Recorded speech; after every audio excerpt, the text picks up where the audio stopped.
Sudah. Sudah belum? Wes. Sudah, Prof.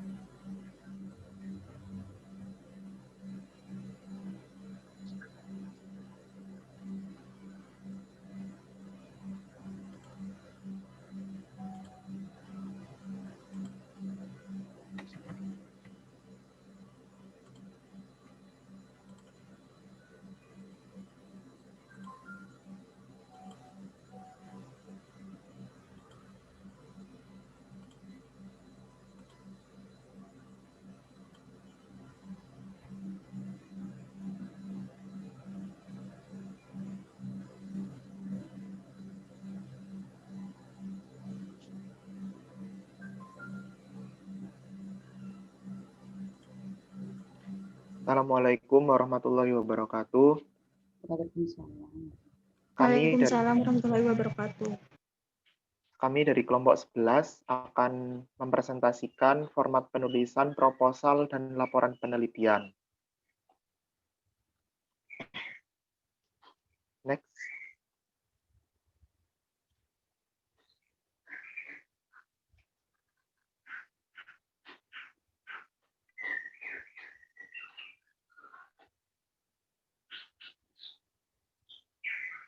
Untuk anggota kelompok kami, yang pertama yaitu ada Nadia Kartikasari, NIM 4041, kemudian Muhammad Rojikin, NIM 4061, dan juga Vinandeni Meriastiti, NIM 4067. Yang pertama yaitu saya akan membahas mengenai sistematika proposal bagian awal. Jadi bagian awal proposal ini terdiri atas halaman judul dan halaman persetujuan pembimbing. Yang pertama yaitu proposal itu terdiri pada halaman judul, itu terdapat komponen-komponen sebagai berikut. Yang pertama yaitu terdapat logo universitas, di mana logo universitas ini merupakan logo Universitas Jember yang ditempatkan secara horizontal di bagian tengah halaman, yaitu rata tengah, dan bukan sebagai latar belakang atau background. Jadi logo secara vertikal ditempatkan pada posisi paling atas dengan ukuran 3x3. Kemudian terdapat judul. Judul tidak boleh berupa kalimat, artinya tidak boleh menggunakan bentuk bahasa yang terdiri atas subjek dan predikat, serta tidak boleh diawali dengan kata kerja.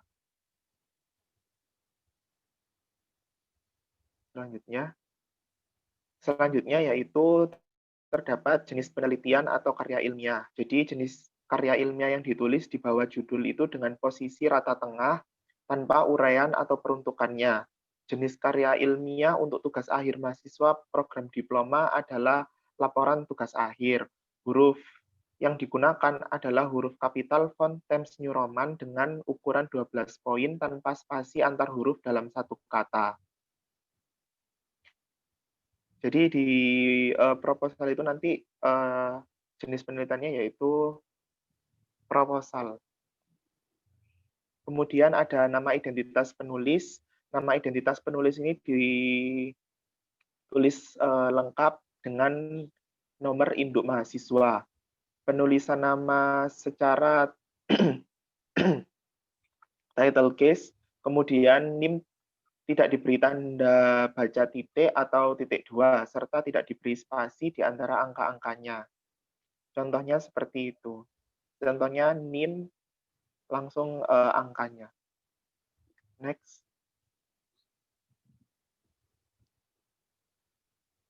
Kemudian ada institusi, yaitu institusi itu ditulis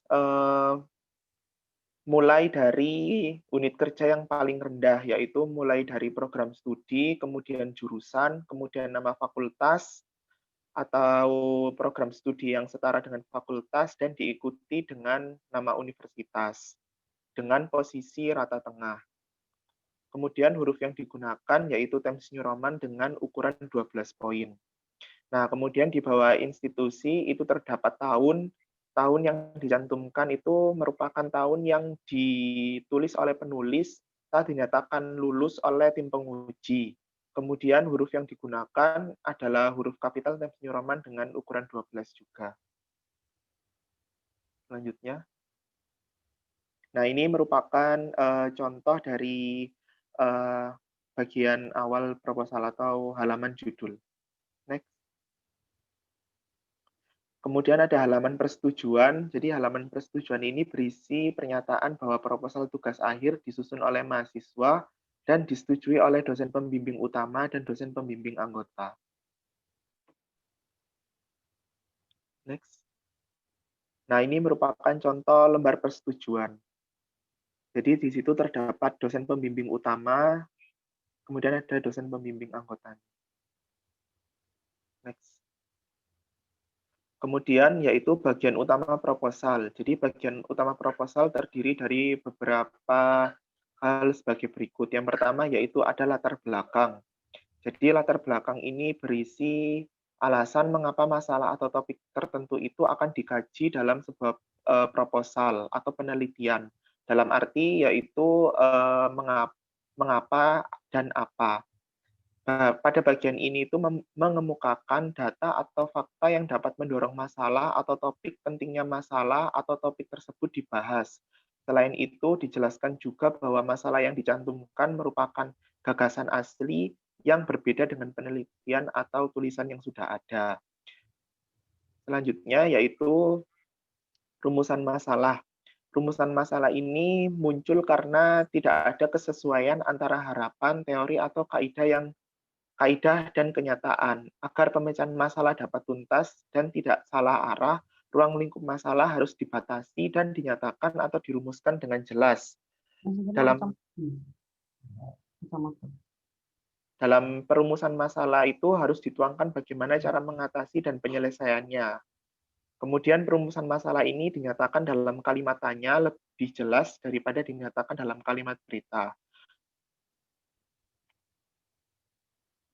Kemudian yaitu kontribusi penelitian. Kontribusi penelitian ini mengemukakan kebaruan atau novelty dari keilmuan penelitian yang akan dilakukan. Kebaruan atau novelty dapat berkaitan dengan modifikasi atau penerapan baru metode penelitian atau metode analisis kontribusi baru dari temuan penelitian yang akan dihasilkan. Kontribusi penelitian tidak sama dengan manfaat penelitian. Kemudian ada tujuan penelitian. Tujuan penelitian ini berkaitan dengan permasalahan dan merupakan jawaban dari sebuah hipotesis atau deskripsi sementara dari asumsi. Kemudian tujuan ini harus mengemukakan hasil yang akan dicapai dan tidak menyimpang dari permasalahan yang telah dikemukakan. Selanjutnya yaitu ada manfaat penelitian. Manfaat penelitian itu memaparkan kegunaan dari hasil penelitian yang akan dicapai. Kegunaan itu baik untuk kepentingan ilmu, kebijakan pemerintah, maupun masyarakat luas. Selanjutnya yaitu tentang tinjauan pustaka. Tinjauan pustaka ini meliputi kajian teori, hasil-hasil penelitian terdahulu, yang berkaitan dengan masalah yang akan dibahas. Kemudian juga terdapat kerangka konseptual yang merupakan sintesis dari kajian-kajian sebelumnya yang dikaitkan dengan permasalahan yang dihadapi. Dan perumusan hipotesis atau asumsi ini diperlukan sebagai hasil akhir dari sebuah kajian teori. Selanjutnya yaitu metode penelitian. Jadi secara umum komponen metode penelitian tergantung pada jenis penelitian, yakni ada penelitian secara kuantitatif, penelitian kualitatif, atau penelitian eksperimental. Jadi kurang penelitian eksperimental. Metode penelitian kuantitatif dan penelitian eksperimental ini terdiri atas komponen-komponen sebagai berikut. Next.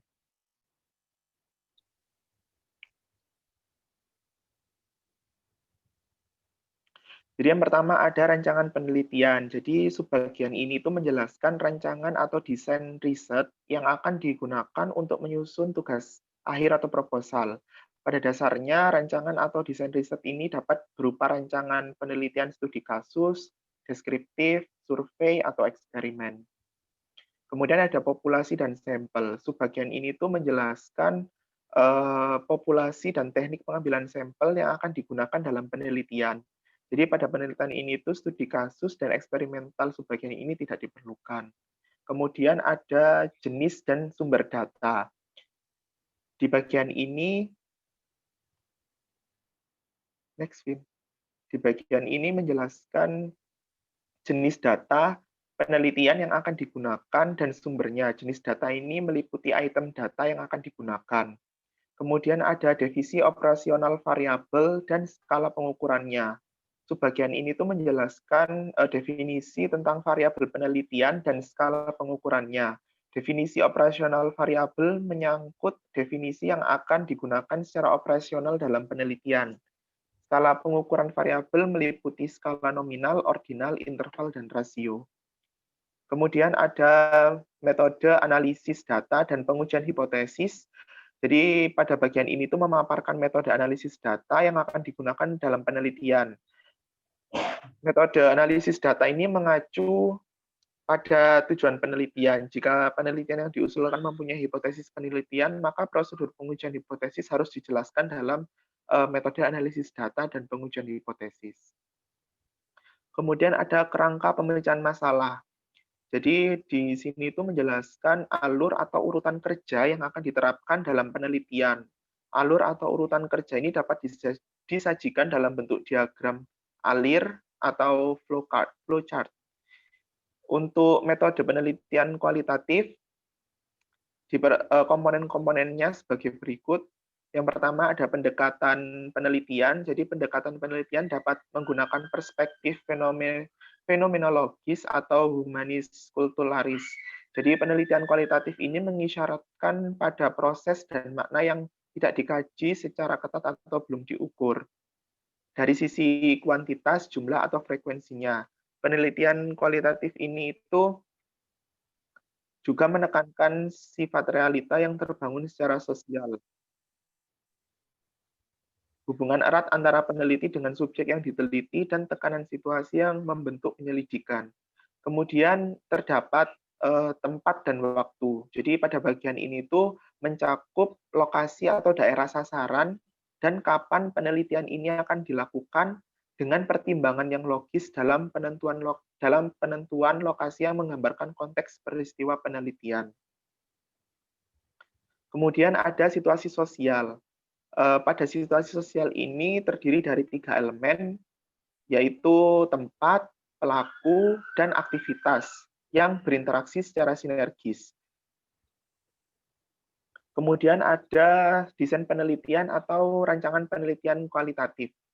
Pada bagian ini, peneliti sebagai human instrument berfungsi untuk menetapkan fokus penelitian, memilih informan sebagai sumber data, melakukan pengumpulan data, menilai kualitas data, analisis data, menafsirkan data, dan membuat kesimpulan atas temuannya. Kemudian ada teknik dan perolehan data. Jadi secara umum terdapat 4 macam teknik dalam pengumpulan data, yaitu melalui observasi, melalui wawancara, dokumentasi, atau gabungan. Dalam penelitian kualitatif ini, pengukuran data dilakukan secara natural setting atau kondisi yang alamiah. Kemudian sumber datanya primer dan teknik pengumpulan data lebih banyak pada observasi peserta, wawancara mendalam. Kemudian alat yang digunakan, alat perolehan data ini dapat berupa alat perekam, kuesioner, pedoman wawancara, atau alat ukur proses, foto, dan lain-lain. Kemudian ada teknik penyajian data. Jadi aktivitas dalam analisis dan kualitatif dilakukan secara interaktif dan berlangsung secara terus-menerus sampai tuntas. Sehingga dengan hal tersebut datanya itu sudah jenuh. Adapun aktivitas dan analisis data meliputi data reduction, data display, dan conclusion drawing atau verification. Selanjutnya akan dijelaskan oleh teman saya. Yang selanjutnya yaitu bagian akhir. Pada bagian akhir proposal ini terdiri atas daftar pustaka. Daftar pustaka ini berisi mengenai sumber pustaka yang dirujuk dalam proposal. Terdapat beberapa aturan dalam penulisan daftar pustaka. Yang pertama yaitu daftar pustaka diketik dengan menggunakan spasi tunggal, diurutkan berdasarkan alfabetis tanpa menggunakan nomor urut.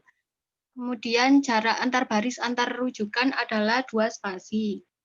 Kemudian penulisan daftar pustaka tidak diperkenankan menggunakan etal sebagai pengganti nama penulis kedua dan seterusnya. Kemudian kata penghubung seseorang atau beberapa penulis dengan penulis terakhir menggunakan kata dan. Jadi tidak diperbolehkan menggunakan simbol dan atau kata penghubung n. Kemudian yang selanjutnya yaitu terdapat lampiran. Lampiran ini berisi mengenai uraian yang tidak disampaikan pada bagian utama seperti kuesioner, data pendukung, tabel, gambar, dan lain-lain.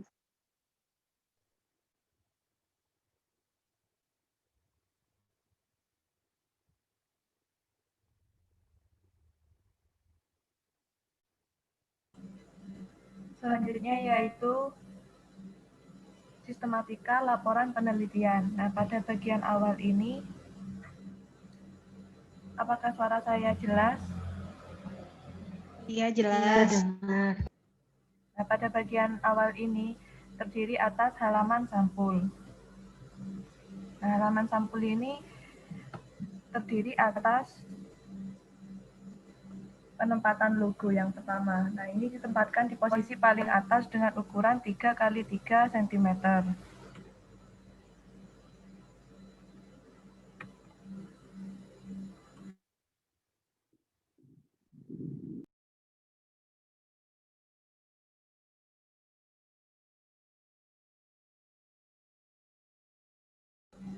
Mohon tunggu sebentar ya, ada kendala.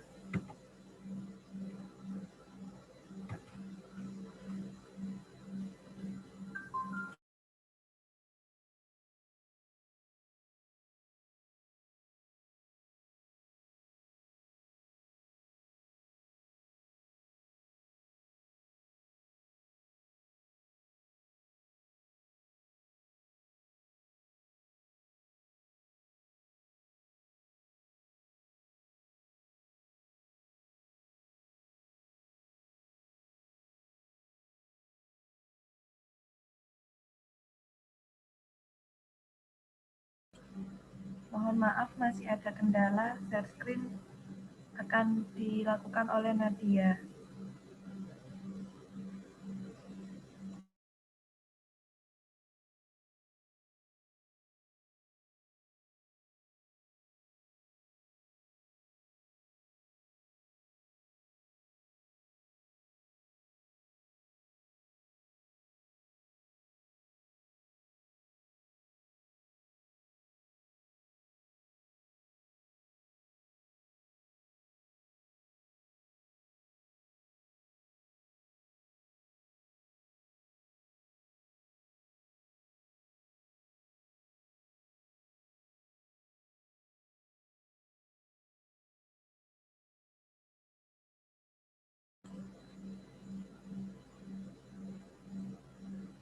Next.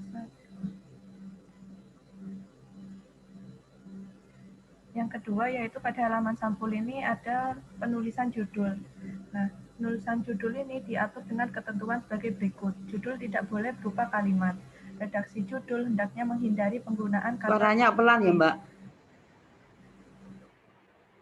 Ya, suaranya gedekan dikit kalau mau. Apa sekarang sudah jelas?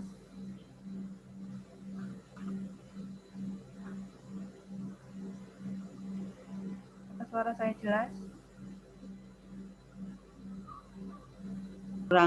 Suaranya kurang kenceng. Ya, Bang. Sekarang sudah jelas? Jelas sih, tapi pelan gitu.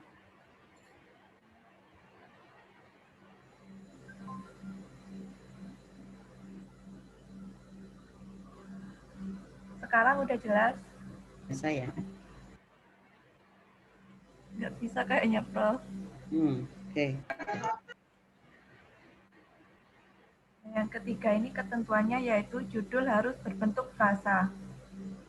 Dan yang keempat ini, judul yang panjang dapat dibagi menjadi judul dan anak judul atau judul tambahan. Yang kelima, judul ditulis dengan font Times New Roman 14 point. Yang keenam, penulisan judul menggunakan sistem simetris dan diupayakan berbentuk segitiga terbalik dengan jarak ketik 1 spasi.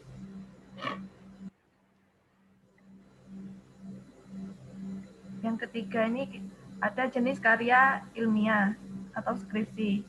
Nah, ini ditulis di bawah judul dengan posisi di tengah, menggunakan huruf kapital font Times New Roman ukuran 12 poin tanpa spasi antar huruf dalam satu kata. Selanjutnya, nama dan identitas penulis. Nama ditulis lengkap diikuti nomor induk mahasiswa atau NIM secara titelcase dan NIM tidak diberi tanda titik atau titik 2 serta tidak diberi spasi di antara angka-angkanya. Selanjutnya, nama institusi dan tahun. Nama institusi ini ditulis mulai unit kerja paling rendah, program studi, jurusan atau bagian, nama fakultas atau program studi setara fakultas, dan diikuti nama Universitas Jember dengan posisi di tengah. Tahun yang dicantumkan adalah saat penulis dinyatakan lulus oleh tim penguji, menggunakan huruf kapital Times New Roman ukuran 12 poin. Ini merupakan contoh dari halaman sampul. Setelah halaman sampul, selanjutnya adalah halaman judul. Format dan teknik penulisan sama dengan penulisan halaman sampul dan ditambahkan peruntukan yang diletakkan di antara jenis karya ilmiah dan nama serta identitas penulis. Huruf peruntukan menggunakan Times New Roman 11 poin. Selanjutnya halaman pernyataan. Halaman ini berisi pernyataan bahwa karya ilmiah tersebut merupakan hasil karya yang dilakukan sendiri pada kurun waktu tertentu. Belum pernah diajukan pada institusi manapun dan bukan karya ciplakan atau plagiat. Berikut adalah contoh dari halaman pernyataan dan halaman judul. Selanjutnya yaitu halaman pembimbingan. Halaman ini berisi jenis karya ilmiah, judul, identitas penulis, dan nama-nama pembimbing. Yang selanjutnya halaman pengesahan, berisi pernyataan bahwa karya ilmiah telah disetujui oleh pihak yang berwenang, yaitu tim penguji dan disahkan oleh pimpinan fakultas atau program studi setara fakultas. Tidak perlu dicantumkan foto mahasiswa. Ini merupakan contoh dari halaman pembimbingan dan halaman pengesahan. Yang selanjutnya yaitu ringkasan. Ringkasan ini berisi uraian secara singkat latar belakang, tujuan, metode pelaksanaan kegiatan, hasil kegiatan, dan kesimpulan. Ditulis dalam bahasa Indonesia dan dapat diterjemahkan dalam bahasa Inggris yang tidak lebih dari 600 kata atau setara dengan 2 halaman ukuran A4 dengan jarak antar baris 1,5 spasi. Selanjutnya yaitu prakata. Pernyataan yang berkaitan dengan substansi penulisan karya ilmiah yang dibuat oleh penulis sendiri. Berbeda dengan kata pengantar yang ditulis oleh orang lain dan disampaikan secara formal, lugas, dan wajar, serta menggunakan gaya bahasa yang berlebihan. Prakata sebaiknya tidak melebihi 1 halaman. Ini merupakan contoh dari ringkasan. Dan selanjutnya ini merupakan contoh dari prakata. Lalu ada daftar isi. Daftar isi ini memuat semua judul bab, subbab, dan sub-subbab dengan masing-masing halamannya penomor. Penomoran menggunakan huruf Arab dengan tanda baca titik yang diikuti judul bab dan diketik dengan huruf kapital tebal. Misalnya bab 1, titik. Penomoran subbab menggunakan huruf Arab 2 digit, misal 1.1, yang diikuti judul subbab secara titelcase tebal. Penomoran sub-subbab menggunakan angka Arab 3 digit, misal 1.1.1, yang diikuti judul sub-subbab secara titelcase dan tidak tebal. Judul daftar isi menggunakan huruf kapital tebal atau seperti contoh itu yang terlihat dengan posisi di tengah margin. 2 spasi di bawahnya lurus margin kanan terdapat kata halaman. Di bawah kata halaman terdapat nomor halaman atau angka Arab. sesuai dengan halaman bab, subbab, dan sub-subbab yang bersangkutan dan pada posisi lurus kanan untuk angka satuan atau untuk angka puluhan dan ratusan akan menyesuaikan secara otomatis. Ini merupakan contoh dari daftar isi. Selanjutnya yaitu daftar tabel. Nah, format dan teknik penulisan daftar tabel sama dengan daftar isi. Daftar tabel ini disajikan pada halaman yang berbeda. Begitu pula dengan daftar gambar dan daftar lampiran. Nah, pada daftar lampiran ini memuat susunan lampiran secara berurutan dan formatnya sama dengan format tabel atau gambar. Jika tidak ada lampiran, daftar lampiran tidak boleh dibuat. Berikut adalah contoh dari daftar tabel dan daftar gambar. Dan ini adalah daftar lampiran.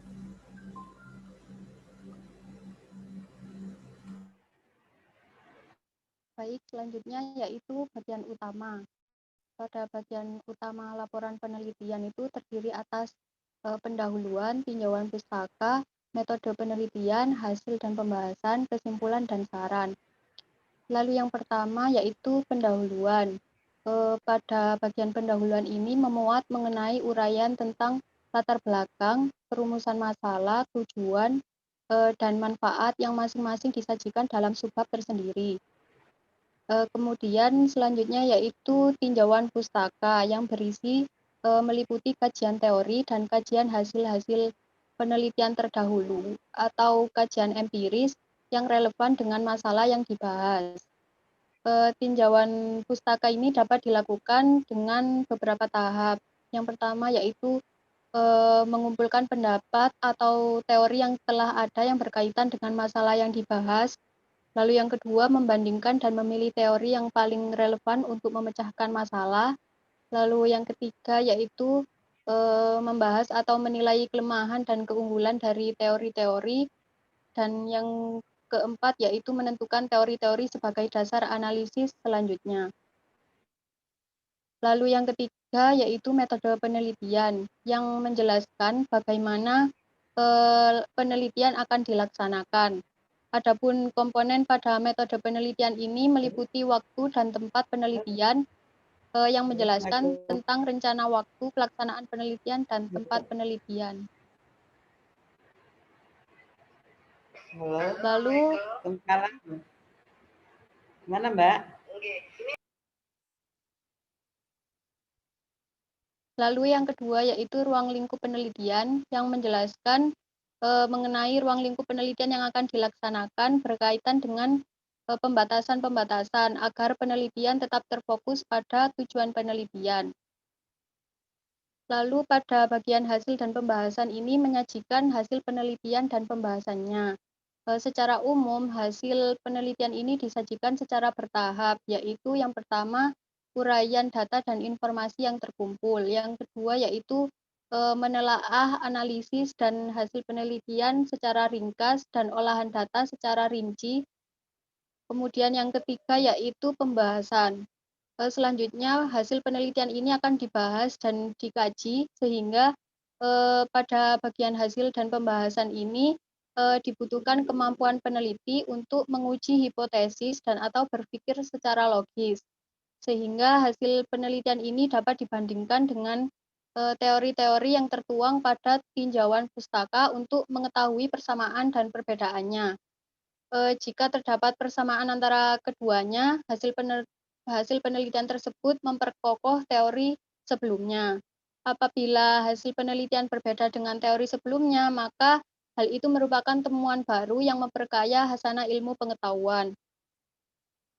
Lalu selanjutnya yaitu bagian kesimpulan dan saran, di mana pada bab ini berisi mengenai kesimpulan yang disajikan secara ringkas dan terkait dengan hasil penelitian yang sesuai dengan permasalahan penelitian dan juga berisi saran yang merupakan rekomendasi yang didasarkan atas hasil penelitian dengan tujuan untuk mengatasi atau membantu dalam menyelesaikan masalah yang diteliti selanjutnya.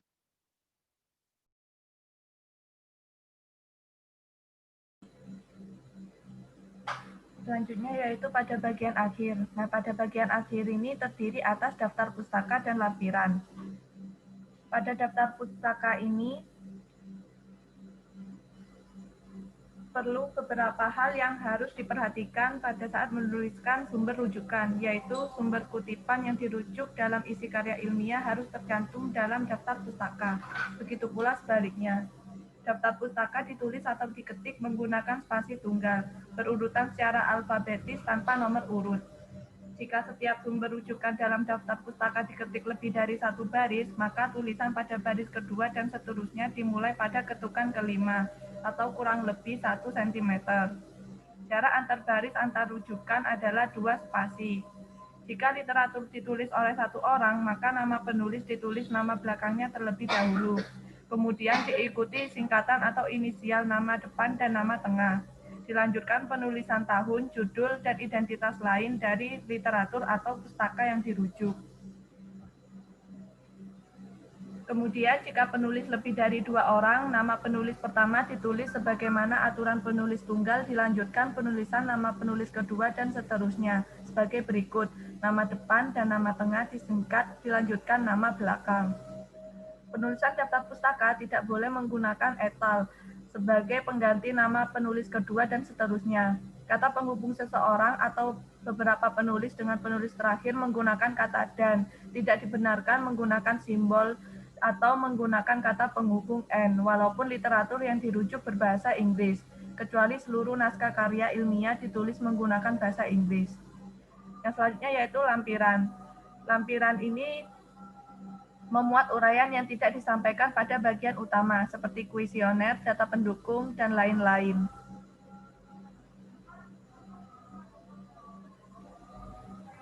Nah, dalam penulisan daftar pustaka ini, jika kita mengutip dari skripsi, tesis, atau disertasi, maka formatnya seperti ini. Nama belakang, koma, inisial nama depan, dan nama tengah, jika ada, titik, tahun, titik, judul skripsi atau tesis atau disertasi, titik, skripsi atau tesis atau disertasi, dicetak miring, titik, kota perguruan tinggi, titik 2, nama program studi dan atau perguruan tinggi, titik. Nah, contohnya seperti itu, Natsir, M, titik, 2008, titik, studi efektivitas mekanisme transmisi kebijakan moneter di Indonesia melalui jalur suku bunga, jalur nilai tukar, dan jalur ekspektasi inflasi periode 1990, titik 2 sampai 2007, titik 2, 1, titik. Disertasi, titik Surabaya, titik 2, program pasca sarjana Universitas Erlangga. Nah, jika mengutip dalam artikel dan internet, formatnya yaitu nama belakang, inisial nama depan dan nama tengah, titik, tahun tulisan, titik, judul artikelnya di titelcast, titik, alamat akses website, titik, dan diakses pada tanggal akses, titik. Contohnya seperti ini, Himam sebagai nama belakang dan inisial nama depan dan nama tengahnya L.M, titik. Kemudian tahunnya 2002 dan judul artikelnya A Moral Change Business Ethics After Enron, titik, San Diego University Publication, titik, dan itu alamat akses websitenya dan diakses pada 27 Januari 2008, titik. Jika mengutip dari makalah pidato ilmiah dan sejenisnya, maka formatnya yaitu nama belakang, inisial nama depan dan nama tengah, titik, tahun, titik, judul makalah, titelcast, titik, sifat atau tujuan makalah, cetak miring, dan titelcast, titik, kota pelaksanaan, titik 2, nama kegiatan, titik, tanggal kegiatan, titik. Contohnya seperti yang di bawah itu.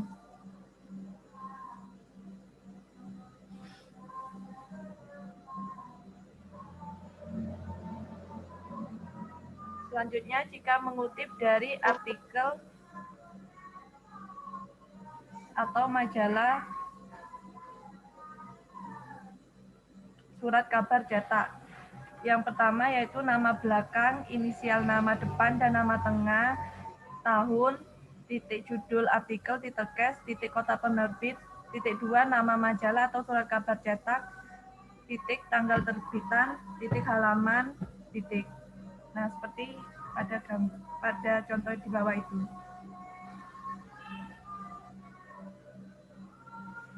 Selanjutnya dilanjutkan oleh teman saya. Baik. Selanjutnya, apabila sumber rujukan diambil dari berita, majalah, atau surat kabar cetak, penulisan daftar pustaka yaitu sebagai berikut. Yang pertama yaitu nama majalah atau surat kabar, kemudian diikuti dengan tahun, dan diikuti judul makalah yang dicetak miring dan titel case.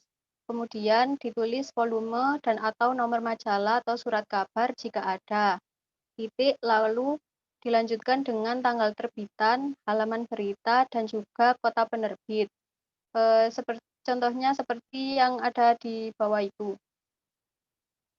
Lalu apabila sumber rujukan diambil dari peraturan, undang-undang, atau sejenisnya yang berupa cetak lepas, penulisan daftar pustakanya yaitu sebagai berikut. Yang ditulis pertama yaitu nomor dan tahun peraturan atau UU nama lembaga. Kemudian judul peraturan atau undang-undang yang dicetak miring dan titel case, kemudian tanggal pengesahan atau penerbitan jika ada, nomor lembaran negara jika ada, dan diikuti kota tempat pengesahan atau penerbitan. Titik 2, kemudian diikuti dengan organisasi penerbit, dan contohnya seperti yang ada di bawah itu.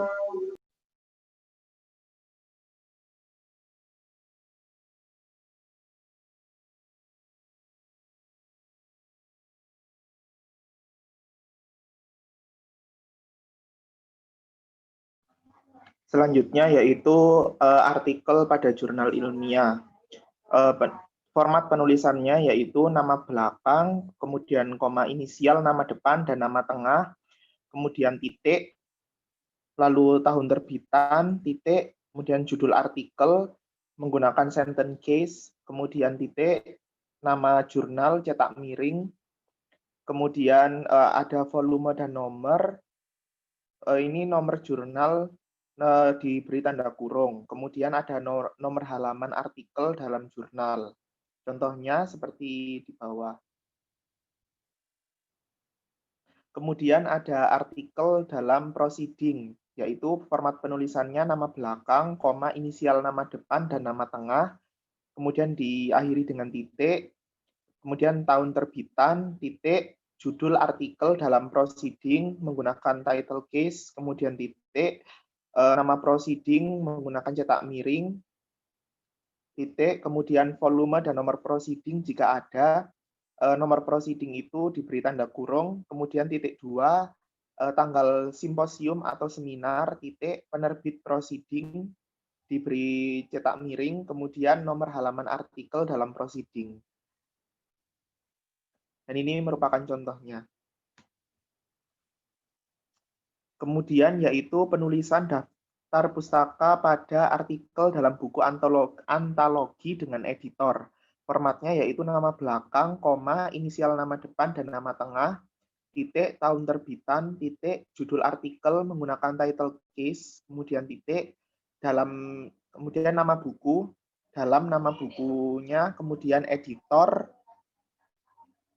titik, koma, titik, kota, titik 2, penerbit. Seperti contohnya di bawah. Kemudian penulisan daftar pustaka pada buku, formatnya nama belakang, koma, inisial, nama depan, dan nama tengah, titik, tahun terbitan, titik, judul buku menggunakan title case dengan cetak miring, kemudian edisi buku, titik, nama kota, titik 2, nama penerbit. Contohnya seperti di bawah.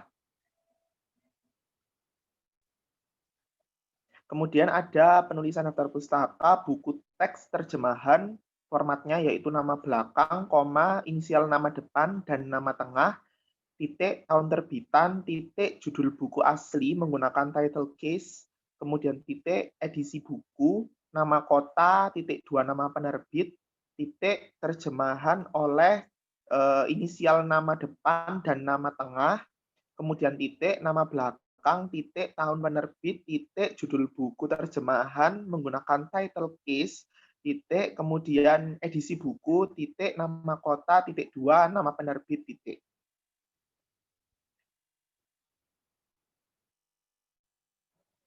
Nah, ini contohnya buku teks terjemahan. Kemudian buku terbitan lembaga atau badan organisasi, yaitu formatnya nama lembaga menggunakan title case, titik, tahun terbitan, titik, judul buku asli menggunakan title case, titik, kemudian edisi buku, titik, nama kota, titik 2, nama penerbit.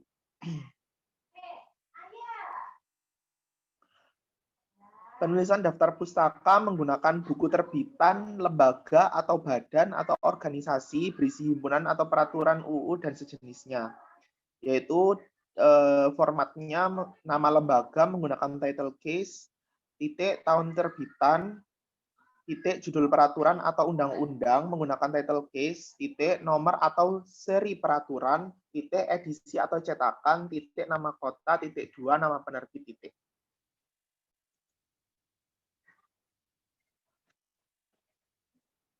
Baik, sekian presentasi dari kelompok kami. Mungkin ada pertanyaan dari teman-teman. Saya izin bertanya. Ya, silakan Windy. Itu kan biasanya kalau di daftar pustaka kan banyak yang ditulis. Nah, itu gimana caranya biar kita itu nggak usah nulis satu-satu gitu? Apakah ada caranya? Terus gimana? Makasih. Oke. Kayak otomatis gitu berarti ya maksudnya? Iya. Oh ya. Mungkin ada pertanyaan lagi dari teman-teman. Izin bertanya. Ya, Dewi. Itu kan untuk menentukan sebuah judul itu kan harus terdapat latar belakang. Waktu saya menempuh mata kuliah bahasa Indonesia, itu menurut dosen bahasa Indonesia itu kalau membuat judul itu tidak boleh lebih dari 16 kata. Bagaimana cara kita untuk kayak membuat judul itu tidak kurang dari 16 tidak lebih dari 16 kata. Latar belakangnya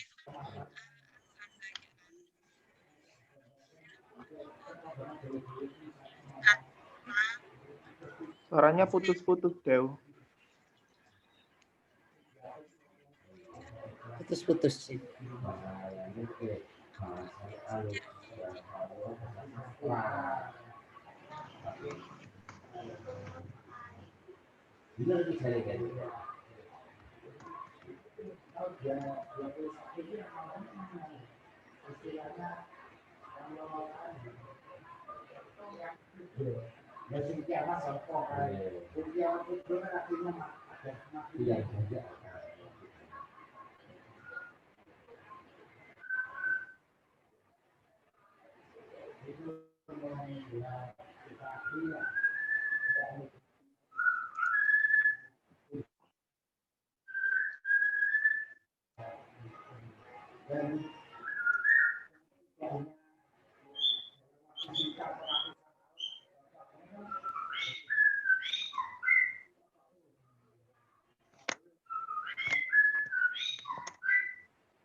Bagaimana, Dewi?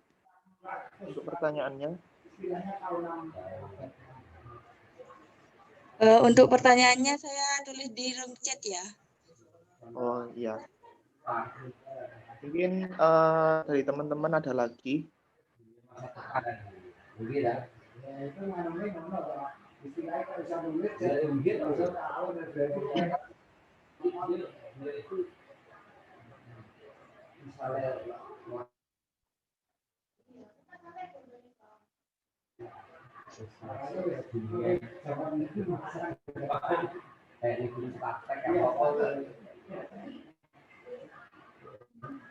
Baik, jika masih belum ada yang ditanyakan, kami kelompok kami izin mendiskusikan dulu, meminta waktu untuk mendiskusikan. Terima kasih.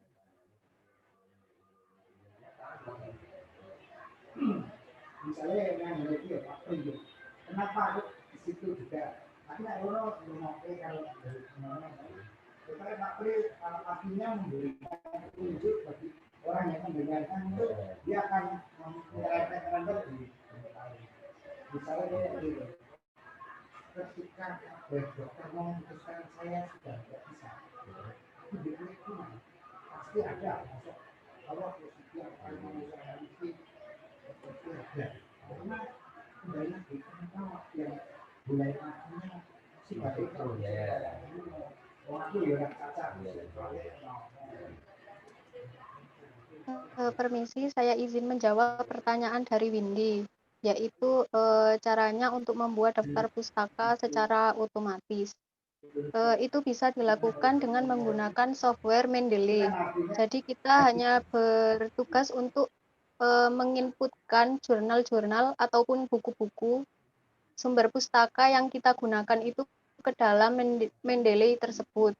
Kemudian Mendeley itu bisa disinkronkan dengan Microsoft Word, sehingga kita bisa membuat daftar pustaka otomatis menggunakan Mendeley tersebut. Terima kasih.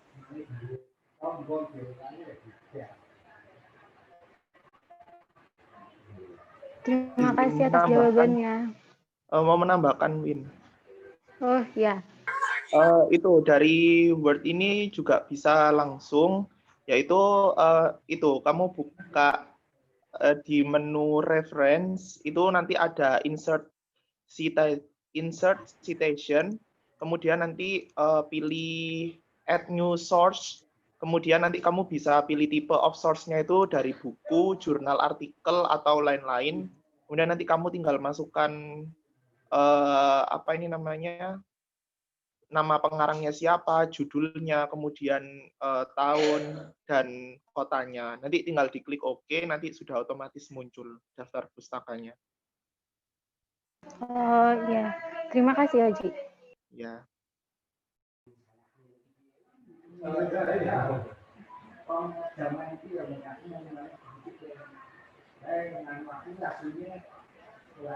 Saya akan menjawab pertanyaan dari Dewi. Yang saya ketahui dari buku PPKI itu judul skripsi tidak boleh lebih dari 15 kata. Nah, jadi judul skripsi itu lebih baik tidak lebih dari 15 kata dan tidak termasuk kata sambung dan kata hilang ya, Mbak? apa suara saya terdengar? Kurang jelas ya, kurang banter ya, Mbak? Kurang keras. Volume suaranya dinaikkan coba. Baik, Prof.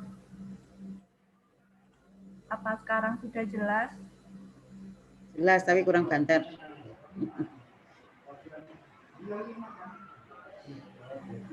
Ya, silakan.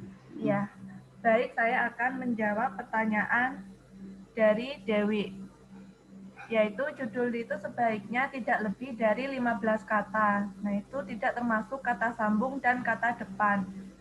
Nah, bagaimana untuk membuat judul yang mampu mencangkup semua latar belakang? Jadi kita harus menggunakan kata-kata yang tepat dan pilihan kata sambung yang tepat dan tidak terlalu banyak kata sambungnya.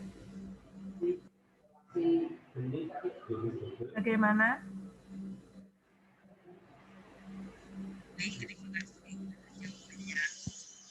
Baik.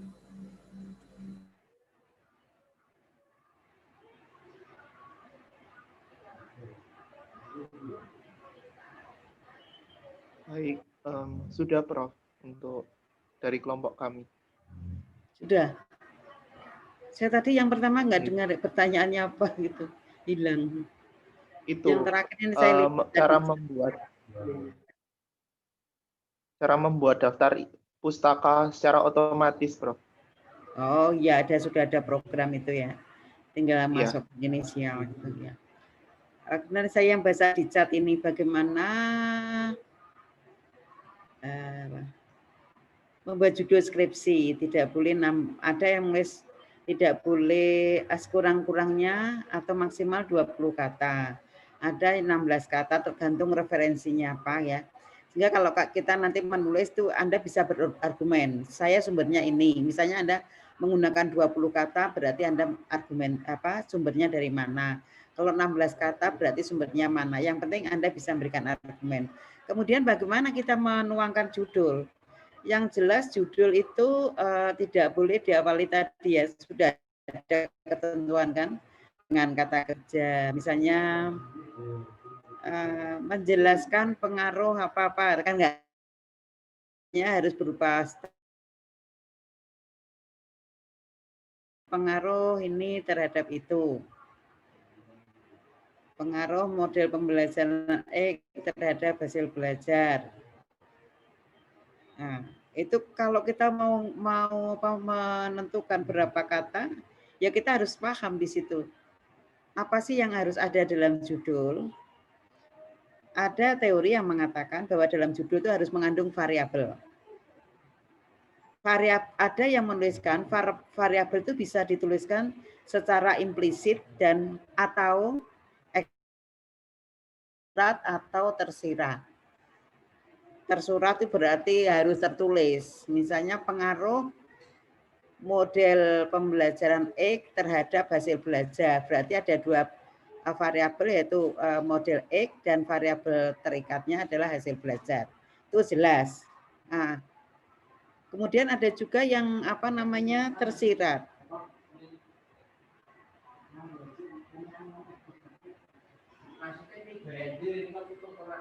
Oh, nggak usah, dilarang Pak Pri. Nggak boleh nggak boleh, nggak usah. Ya santai aja. Jadi bisa tersirat atau tersurat. Kalau tersirat itu misalnya implementasi model pembelajaran X dalam pembelajaran IPA di